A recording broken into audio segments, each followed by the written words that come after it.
Water is the solvent of life. It is the liquid medium that fills our cells, surrounds our cells, and makes life essentially possible. And in fact, it's so necessary for life. When we look for life on other planets, we look for water because we, as humans, have a hard time imagining life being possible without water. Water consists of two hydrogens stuck to an oxygen. Oxygen has an atomic number of 8, and hydrogen has an atomic number of 1. So if you draw an oxygen, that outer shell or the inner shell will have 2 electrons, and then because it has an atomic number of 8, that means we have 6 more, and they will be found in this outer shell. Which means there's room for 2 hydrogens to attach. It still needs 2 electrons in this outer valence shell to be full, and hydrogen needs 1 more in its outer shell to be full, so we form these bonds. Now, because oxygen is highly electronegative, it borrows the electrons from hydrogen more than it shares them. So this is a polar covalent bond. And that makes the entire molecule polar. Hydrogen becomes partially positive, oxygen becomes partially negative. Now this results in water forming hydrogen bonds with other water molecules. So once again, this bond here is a polar covalent bond. Students often think that is a hydrogen bond. That's not correct. That's a polar covalent bond that makes the water molecule. The emergent property of that is this partial charge. And then an emergent property of that is the fact that one water molecule will attract another, forming a hydrogen bond. And these hydrogen bonds are vital to explaining why water is so important for life on this planet.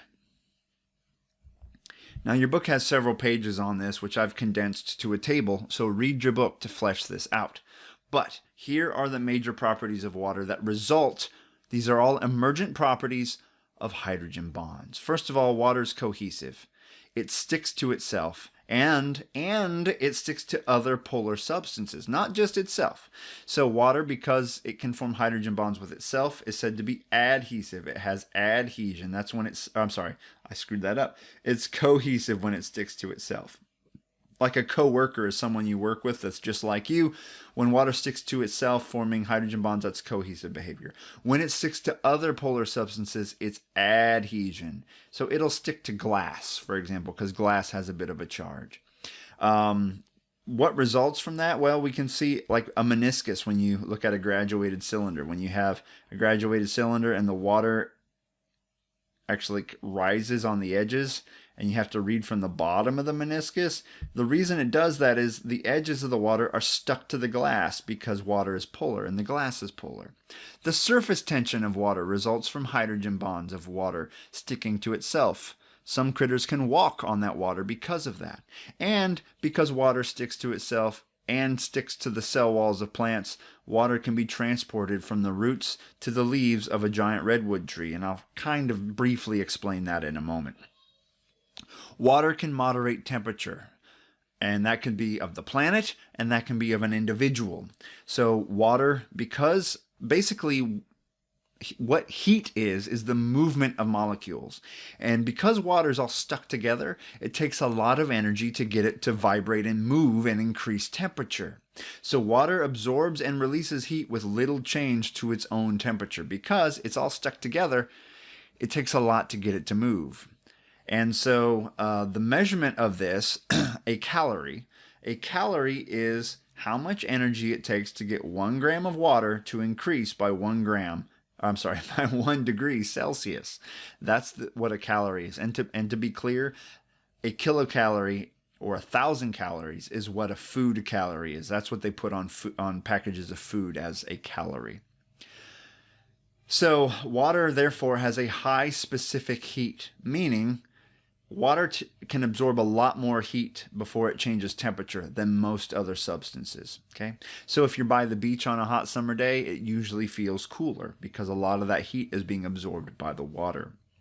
That's why when you sweat, When you sweat, it cools you off. That water in your sweat absorbs heat and then breaks off and evaporates, carrying that heat away, cooling you off. So water also has a high heat of evaporation, which is what I'm talking about when I talk about sweat. It takes a lot of energy to get the molecules to move enough, so it heats up, it absorbs heat, and then it'll evaporate, carrying heat off. Some chemicals evaporate much easier than water, but water evaporates after it absorbs a lot of energy, which is why it's good for cooling you off. So when water evaporates, just to be clear, the bonds aren't the hydrogen bonds break, but the covalent bonds don't break. So water still looks like Mickey Mouse's head when it evaporates off into the air, right? Like a hydrogen and two hydrogens and an oxygen there. So I expect you to read up on this and do guided reading to help flesh some of these out. But water also can expand when it freezes, which means it can insulate ponds. It's an insulator in the winter. And it also can crack rocks and other things like that. And that's due to hydrogen bonds. And water is a very versatile solvent. It can dissolve many, many, many solutes. Solutes are the things dissolved in a liquid, right? The solvent is the liquid, and the solutes are the things you dissolve. And this allows us to make solutions. We are big bags of solutions, lots of dissolved chemicals in our cells. So to give you an example of the adhesive and cohesive properties of water and what it allows us to do or other organisms to do, water is absorbed by the roots of plants and it evaporates out of the leaves of plants. And of course, they use a lot of it along the way. Water travels through pipes in the wood known as xylem, and the cell walls of xylem are polar. So water can stick to those walls, making a column, and water sticks to itself. So what happens is water makes a column all the way up to the top of the plant. And as one of these water molecules evaporates out of the leaf, it pulls at the next one behind it. And it pulls the next water molecule up, pulling the entire column up. So the evaporation of water up here, like drinking through a straw, you suck water out of the top. This water evaporating out of the top pulls water all the way up from the ground. And that's how water is pulled from the roots to the leaves of even the biggest redwood tree without a pump. There's no heart in a tree. It does it all through these properties of water. In liquid water, the molecules are always in motion because there's a lot of heat energy. They're drifting around, bumping into each other and things, getting really close together and further apart.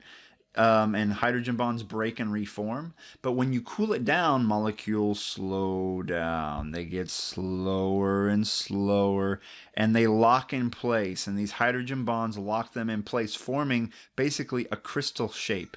And all of the molecules are kind of far apart, which makes ice less dense than liquid water. So ice will float in water.